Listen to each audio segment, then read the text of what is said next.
Let's see. I got Coach Karen. Coach Karen. Well, your name says Coach. You should be on the show.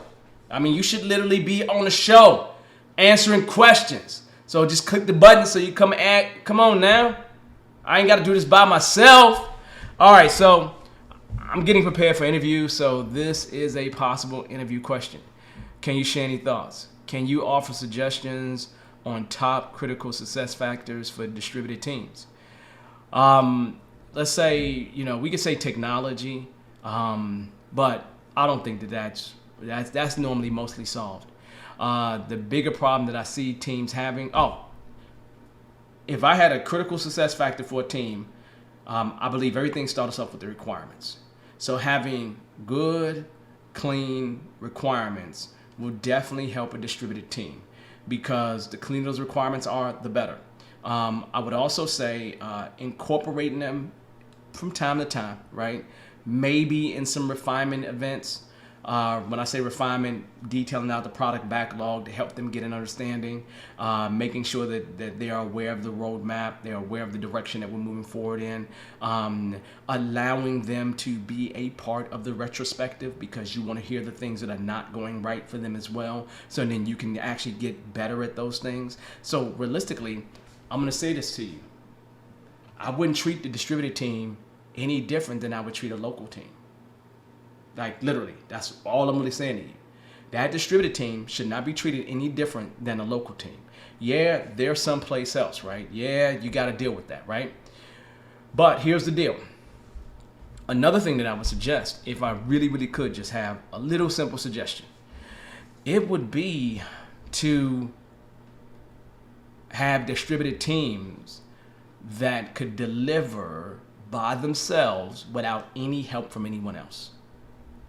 So just imagine if you had a distributed team that had a product owner, scrum master, and developers, and they could take on full requirements by themselves without any help from anyone, right? Without any help from anyone, okay? Imagine being in that situation. That means they're pulling from that product backlog, and all the things that are going to be a problem for them in terms of the development process, they can handle. So, when I've had really major problems with teams, like time zone issues and all this kind of stuff, I ended up recommending that we make sure that we make these fully cross-functional teams that don't need any help from anyone. The more I can put myself in that position, the better off I am. Now again, that may be an advanced move, right? Because I learned this from being on a distributed team that was in 7 different time zones. We were not productive at all, right? And so I recommended to the CIO at the time that we kill that structure. But they had, legal stuff in place, contracts in place, that wasn't going to allow that to happen immediately. So that was going to be a year's journey for them.